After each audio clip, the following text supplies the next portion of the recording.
किसी ने झगड़ा कर लिया तो बैठ के रो रहे हैं, घर में किसी ने कुछ कह दिया तो रो रहे हैं, परेशान हैं, तनाव में हैं, पागल हुए जा रहे हैं छोटी छोटी बातों पे। और आज बड़ी बड़ी बातें होती हैं, आप अपनी ही कानों से सुनते हैं कि किसी ने आपके लिए क्या क्या ना कह दिया, जबकि आपने नहीं किया है कुछ ऐसा। वो सारी बातें सुनते हैं आप, लेकिन आपके मन पे इन बातों का कोई प्रभाव नहीं। क्यों नहीं है? क्योंकि ये मन जो इतना कमजोर था, उसने शिव की संगति ली है, और शिव की संगति लेने के बाद ये मन अब कैसा है? तो मन का भैरव। भैरव मतलब जिसकी आवाज सुन के भी भय पैदा हो। भैरव शिव का के गण हैं ये। आवाज सुन के भी जिसके भय पैदा हो, आपका ही मन अब मन भैरव है। और वो क्या करता है? जब मन मजबूत होता है तो क्या होता है? दैविक, यानी कोई ऐसा कर्मफल जो हम कहते हैं ना पिछले जन्म से चला आ रहा है। हम कहते हैं कि इस जन्म में तो हमने कुछ ऐसा नहीं किया, तब भी क्यों भोग रहे हैं?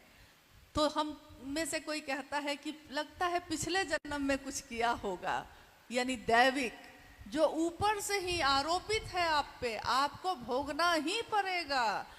दैविक और दैहिक यानी इस देह का, इस शरीर का कुछ न कुछ बीमार हैं, बीमारी हो गई, कुछ न कुछ हो गई, ठोकर लग गई, चोट लग गई, कुछ न कुछ हो गया।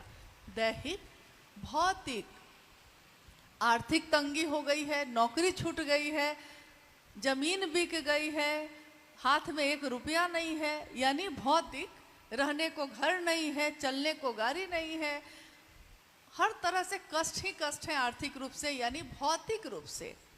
लेकिन शिव का शिष्य होकर मन ऐसा भैरव होता है कि वो इन तीनों को, दैविक, दैहिक और भौतिक, तीनों तरह के कष्टों को एक साथ दग्ध करता है, एक साथ विदीर्ण करता है, सीधे उसको फाड़ देता है, खत्म करता है मामला। मन पे उसका असर होना बंद।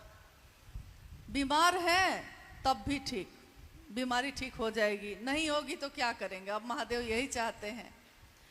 पैसा नहीं है, चलिए कोई बात नहीं है, अब निकल गए हैं, दूर नहीं जाएंगे तो कोई बात नहीं, बगल वाले से बात कर लेंगे, कोई फर्क नहीं पड़ रहा। पॉकेट में पैसा नहीं है, लेकिन अंदाज तो ऐसा है कि जैसे लगता है कि फकीरी में अमीरी की अदा लेकर आए हैं। फकीरी है।